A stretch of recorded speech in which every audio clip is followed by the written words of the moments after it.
इस वीडियो में हम बात करेंगे आईपीसी के सेक्शन 64 के बारे में, धारा 64। तो आईपीसी का जो सेक्शन 64 है, इसकी जो डेफिनेशन है काफ़ी लेंदी है। तो इसको सबसे पहले डेफिनेशन चेक करते हैं, उसके बाद बिल्कुल सिंपल शब्दों में, बिल्कुल आम भाषा में आपको मैं एक एक वर्ड समझाऊंगा। डेफिनेशन इसकी चेक कर लेते हैं।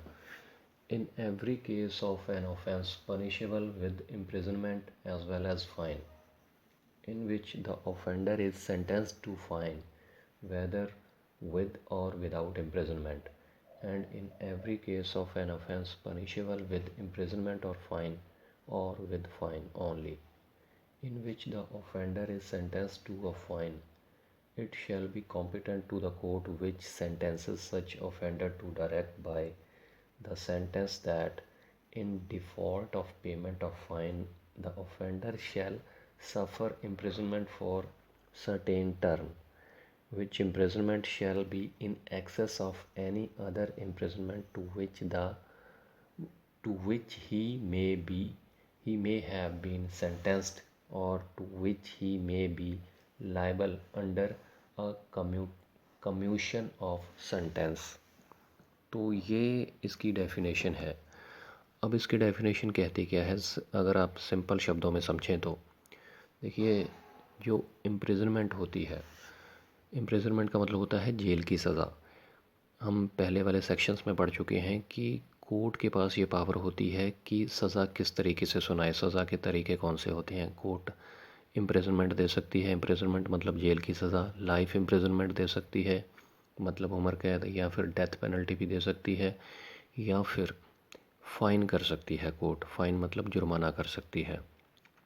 तो आगे आने वाले सेक्शंस में आप पढ़ेंगे आईपीसी के अंदर, इंडियन पिनल कोड के अंदर जब पनिशमेंट मिलती है तो कुछ सेक्शंस में क्या होता है कि इम्प्रिजनमेंट भी होती है, जेल की सज़ा भी होती है, और साथ में जुर्माना भी होता है।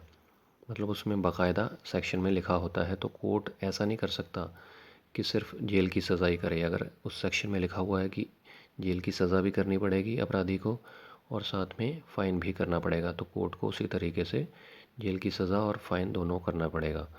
कुछ सेक्शंस में क्या होता है कि इम्प्रिजनमेंट भी कर सकते हैं या फिर जुर्माना भी कर सकते हैं, मतलब वो कोर्ट के पास ऑप्शन होती है। और कुछ सेक्शंस में क्या होता है, जुर्माने के तौर पर सिर्फ़ और सिर्फ फ़ाइन ही होता है, उसमें इम्प्रिजनमेंट होती ही नहीं है। तो ये 3 ऑप्शन होते हैं कोर्ट के पास। या तो जुर्माने वाले सेक्शन आएंगे जिनमें सिर्फ जुर्माना ही होगा, फ़ाइन ही होगा, कोर्ट सिर्फ फ़ाइन ही कर सकती है, या फिर फ़ाइन या इम्प्रिजनमेंट दोनों ही कर सकती है कुछ सेक्शंस में। या कुछ सेक्शंस ऐसे हैं जिसमें दोनों ही करने पड़ेंगे, जेल की सज़ा भी और फ़ाइन भी। तो आईपीसी का सेक्शन 64 क्या कहता है?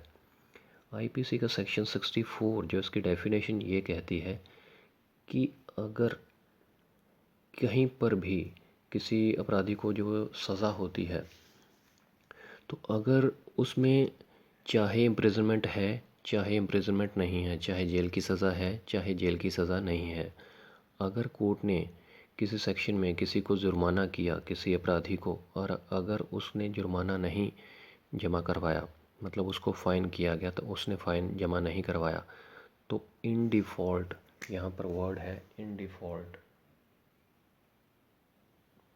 इन डिफ़ॉल्ट उसको जो पेमेंट है जो उसने जमा नहीं करवाई है फ़ाइन के रूप में, तो फिर उसको इम्प्रिजनमेंट अलग से कोर्ट कर सकती है। चाहे उस सेक्शन में इम्प्रिजनमेंट नहीं है, जेल की सज़ा नहीं है, लेकिन अगर उसने पेमेंट ऑफ फ़ाइन जमा नहीं करवाई है, पेमेंट ऑफ फ़ाइन अगर उसने जमा नहीं करवाई है, तो फिर कोर्ट उसको ऑर्डर कर सकती है कि उसको फ़ाइन जमा ना करवाने की परिस्थिति में सफ़र करना पड़ेगा इम्प्रिजनमेंट को।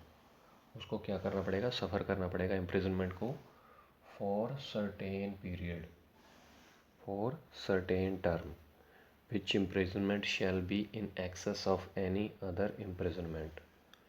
मतलब कहने का ये है कि जो उसको, अगर उस सेक्शन में जिसमें अपराध में उसको सज़ा सुनाई गई है, अगर उस सेक्शन में साथ में इम्प्रिजनमेंट है, जेल की सज़ा है, तो वो तो उसको काटनी ही पड़ेगी। लेकिन साथ में जो जुर्माना किया गया है कोर्ट के द्वारा, फ़ाइन किया गया है, अगर वो फ़ाइन जमा नहीं करवाता है तो उसकी सज़ा अलग से फॉर निश्चित सर्टेन टर्म, वो निश्चित अवधि के लिए कोर्ट अलग से उसको सज़ा करेगी, वो अलग से उसको काटनी पड़ेगी। कहने का मतलब ये है, एग्ज़ाम्पल के तौर पर अगर मान के चलिए किसी ने रेप की कंप्लेंट हुई है किसी की और उसको रेप करने के लिए पनिशमेंट मिली है, तो कोर्ट ने उसको 7 साल तक की सज़ा सुना दी।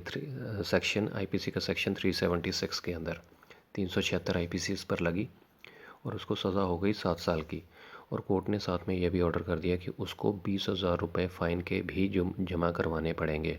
7 साल की सज़ा और साथ में फ़ाइन 20,000 रुपये। अब अगर वो इन डिफ़ॉल्ट, मतलब अगर पैसे जमा नहीं करवाता है, फ़ाइन जमा नहीं करवाता है अपराधी, तो 7 साल की सज़ा तो उसको भुगतनी ही पड़ेगी। जो 7 ईयर्स की सज़ा है वो तो उसको भुगतनी ही पड़ेगी। लेकिन अगर उसने फ़ाइन भी जमा नहीं करवाया तो इन डिफ़ॉल्ट उसको कोर्ट ऑर्डर कर सकती है कि 6 महीने की सज़ा, इसको 6 महीने की 6 मंथ की जो सज़ा है इसको अलग से भुगतनी पड़ेगी। तो पहले वो 7 साल की सज़ा भुगतेगा, उसके बाद अगर उसने फ़ाइन जमा नहीं करवाया है तो कोर्ट के ऑर्डर के अनुसार 6 महीने की सज़ा उसको अलग से भुगतनी पड़ेगी। ये मैं सिर्फ एक एग्ज़ाम्पल दे रहा हूँ, 6 महीने की जगह 2 महीने भी हो सकती है, 1 साल भी हो सकती है, वो डिपेंड करता है। तो इस तरीके से इस सेक्शन के अंदर यही बताया गया है कि चाहे किसी केस में इम्प्रिजनमेंट है, जेल की सज़ा है, चाहे जेल की सज़ा नहीं है। कई बार क्या होता है कि जेल की सज़ा के साथ फ़ाइन भी होता है, कई बार सिर्फ फ़ाइन होता है, और कई बार जेल की सज़ा या फ़ाइन दोनों में से कोई एक होता है, चाहे किसी भी तरीके का केस है। लेकिन अगर फ़ाइन वाली कोई ऑप्शन है कोर्ट के पास और कोर्ट ने अगर किसी को फ़ाइन कर दिया है, जुर्माना कर दिया है, तो उसके बाद ये कोर्ट जो है वो कॉम्पिटेंट होता है। इसमें वर्ड है कॉम्पिटेंट। कोर्ट के पास ये पावर होती है कि अगर उसको जुर्माना किया गया है उस सेक्शन के अकॉर्डिंग और उस शख्स ने वो फ़ाइन जमा नहीं करवाया है, तो इन डिफ़ॉल्ट उस पेमेंट ऑफ फ़ाइन की जगह पे उसको सफ़र करना पड़ेगा इम्प्रिजनमेंट, जेल की सज़ा अलग से और काटनी पड़ेगी। चाहे उसको अलग से पहले से अलग से सज़ा सुना दी गई है, जैसे मैंने एग्जांपल दिया था कि 7 साल की सज़ा तो ऑलरेडी उसको सुना दी गई थी कोर्ट की तरफ से, लेकिन साथ में जो 20,000 रुपये जुर्माना किया था वो अगर उसने नहीं जमा करवाया, नहीं भरा, तो उसके लिए कोर्ट अलग से किसी निश्चित टर्म के लिए उसको सज़ा और सुना सकती है और वो अलग से ही काटनी पड़ेगी। हाँ, उसके पास ये ऑप्शन ज़रूर है कि अगर 7 साल की सज़ा ख़त्म हो गई और अगर उसके पास पैसे हैं तो वो कभी भी पैसे जमा करवा सकता है और बाकी की जो फ़ाइन के लिए इन डिफ़ॉल्ट उसको सज़ा सुनाई गई है वो उसकी माफ़ हो जाएगी, क्योंकि उसने फ़ाइन जमा करवा दिया है। तो ये अपराधी के पास ऑप्शन होता है। तो यही इसमें बताया गया है। Other imprisonment to which he may have been sentenced और to which he may be liable under a commutation of sentence. यहाँ इसमें यह बताया गया है कि अगर किसी की कम्यूट भी की गई है सज़ा, कम्यूट मतलब किसी की सज़ा को तब्दील कर देना, जैसे उम्र कैद की सज़ा को अगर अप्रोप्रिएट गवर्नमेंट है वो कम्यूट कर देती है। जैसे उम्र कैद की सज़ा को, उम्र कैद का मतलब तो होता है कि जब तक नेचुरल डेथ नहीं हो जाती किसी की तब तक वो जेल में रहेगा, लेकिन सरकार के पास, अप्रोप्रिएट गवर्नमेंट के पास ये पावर होती है कि किसी की सज़ा को कम्यूट कर सकती है, तब्दील कर सकती है। मान के चलिए किसी अप्रोप्रिएट गवर्नमेंट ने किसी की सज़ा को, उम्र कैद की सज़ा को कम्यूट कर दिया है, जैसे यहाँ पर लिखा हुआ है कम्यूशन ऑफ सेंटेंस, तो कम्यूट कर दिया है और उम्र कैद की सज़ा को 14 साल में तब्दील कर दिया या 10 साल में तब्दील कर दिया, तो वो 10 साल की सज़ा तो उसको भुगतनी ही पड़ेगी। और अगर उसमें साथ में जुर्माना है और उसने नहीं जमा करवाया तो जुर्माने के लिए एक निश्चित टर्म के लिए अलग से कोर्ट उसको सज़ा सुना सकती है, कॉम्पिटेंट है इसके लिए कोर्ट। तो यही बताया गया है आईपीसी के सेक्शन 64 के अंदर। तो उम्मीद करता हूँ आपको क्लियर हो गया होगा कि आईपीसी का सेक्शन 64 क्या कहता है। बिल्कुल सिंपल तरीके से समझाने की कोशिश की है।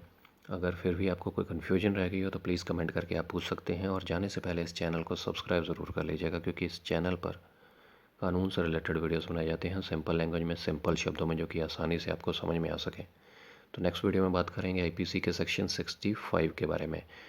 चैनल ज़रूर सब्सक्राइब कर लीजिएगा और कमेंट करके बताइएगा ये वीडियो आपको कैसी लगी। शुक्रिया, धन्यवाद।